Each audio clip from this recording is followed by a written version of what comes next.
Amém. Graça e paz. Hoje nós iremos estudar um pouco sobre o Salmo 119. O Salmo 119 tem umas características interessantes. Ele é o maior capítulo da Bíblia. Ele tem 176 versos. E como seria muito difícil resumir 176 versos em 5 a 10 minutos do nosso devocional, nós iremos ver alguns versículos importantes dentro desses 176 versos. Alguns versos importantes. Mas algumas informações sobre o Salmo 119 nós podemos externar. O primeiro é que, em síntese, o Salmo 119 ele exalta os ensinamentos do Senhor. Tudo que o Senhor nos ensina, o salmista, ele entende esse conhecimento de Deus e ele exalta esse conhecimento através do Salmo 119. E adora a Deus por isso, por esse conhecimento. Não é? Como eu falei, o Salmo 119 tem 176 versos, divididos em 22 partes, 22 seções. E cada seção tem 8 versos ou versículos. E no hebraico, esses 22 seções está relacionado com o alfabeto hebraico. Ou seja, na tradução hebraica, trazendo para a língua hebraica aqui, cada uma dessas seções do verso 119 apresenta uma letra do alfabeto hebraico. Com relação à autoria, não há um consenso entre os teólogos, mas fica entre o rei Davi, ou Esdras, ou alguns dos filhos de Corá.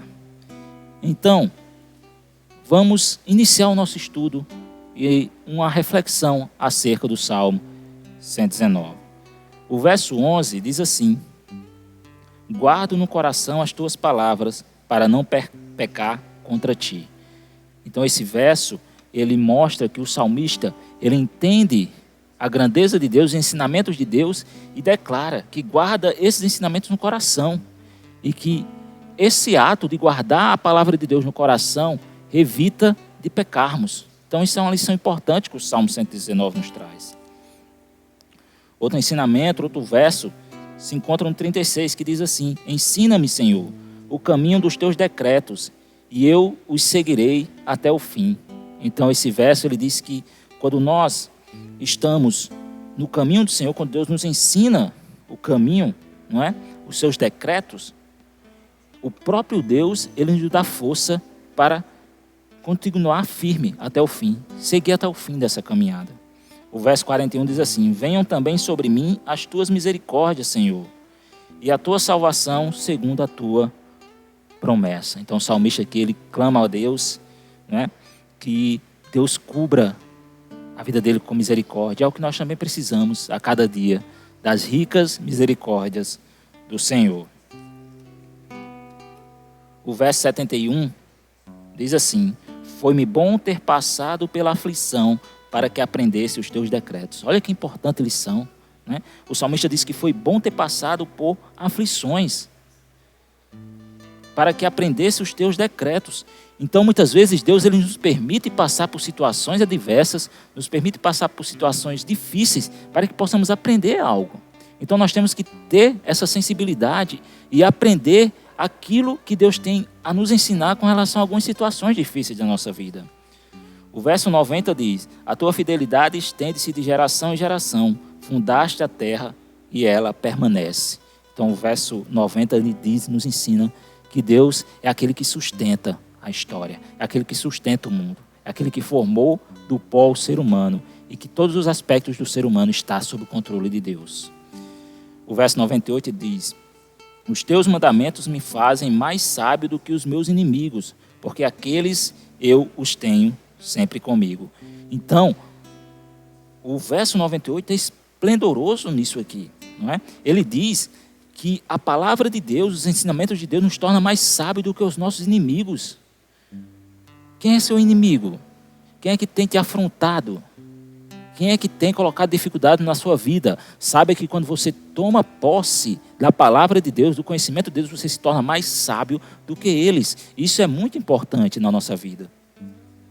O verso 5 é o mais conhecido do Salmo 119. Diz assim: lâmpada para os meus pés é a tua palavra e luz para os meus caminhos. Então, quando nós temos que tratar a palavra de Deus como um farol que guia os barcos no meio da escuridão, como uma bússola que aponta para o norte, que aponta para o caminho certo, como um GPS que nos mostra o caminho a seguir. Essa é a palavra de Deus. Por isso que ela é lâmpada para os nossos pés. Nós temos que, assim como o salmista, tomar esse ensinamento como fundamental em nossas vidas. O verso 114 diz: tu és o meu refúgio e o meu escudo, na tua palavra eu espero. Deus é o nosso refúgio, é o nosso escudo, é a nossa fortaleza. Temos que esperar no Senhor. O verso 149 diz: ouve, Senhor, a minha voz, segundo a tua bondade, vivifica-me, segundo os teus juízos. O verso 149 fala de oração, que Deus escuta as nossas orações. O salmista clama a Deus: Deus, escuta a minha voz. E ao escutar a nossa voz, Deus, ele nos vivifica, ele nos traz a vida, ele nos fortalece, ele nos rejuvenesce, ele nos dá força, nos dá ânimo, restaura nossas forças. O verso 163 diz assim: abomino e detesto a mentira, porém amo a tua lei. O salmista está dizendo aqui que ele abomina a mentira, porque o pai da mentira é o diabo. Nós temos que falar a verdade. Nós temos que ter a verdade em nosso coração. Nós temos que ter a verdade em nossa boca, porque Deus é verdade. Deus é a verdade. A palavra do Senhor é a verdade. E assim, nós terminamos o nosso breve passeio por esse salmo tão maravilhoso, tão extenso, 176 versos ou versículos, mas de puro conhecimento e excelência de Deus. Então, quero convidar você a orar junto comigo para que essas lições que estão contidas no Salmo 119 possam entrar na sua mente e no seu coração, em nome de Jesus. Pai amado, Pai querido Deus, muito obrigado, Pai, em nome de Jesus, pelos ricos ensinamentos que o teu Salmo 119 tem a nos ensinar. Te damos graça, ó Pai, por ter inspirado o salmista a escrever essa grandiosa pérola que é o Salmo 119. E que assim como o salmista declarou, ó Pai, que possamos ter a Tua palavra, não somente o Salmo 119, mas toda a Tua palavra, toda a Bíblia, como lâmpada para os nossos pés, como guia para as nossas vidas, como um GPS que nos mostra o caminho, como um farol que nos ilumina à noite, como a luz que traz e que retira a escuridão das nossas vidas. Pai, em nome de Jesus, nos abençoa. Pai, em nome de Jesus, coloca em nossas mentes e em nossos corações os ensinamentos que o Teu Salmo 119 tem a nos ensinar e tem a nos mostrar. E que possamos, ó Pai, em nome de Jesus, tomar posse dessas palavras. Que possamos, ó Pai, em nome de Jesus, sentir o desejo de conhecer mais de Ti e conhecermos mais da Tua palavra e dos Teus decretos e declarar como assim declarou o salmista, que ama os Teus decretos e caminha neles e medita neles de dia e de noite. É assim que eu te louvo e te agradeço em nome de Jesus. Amém.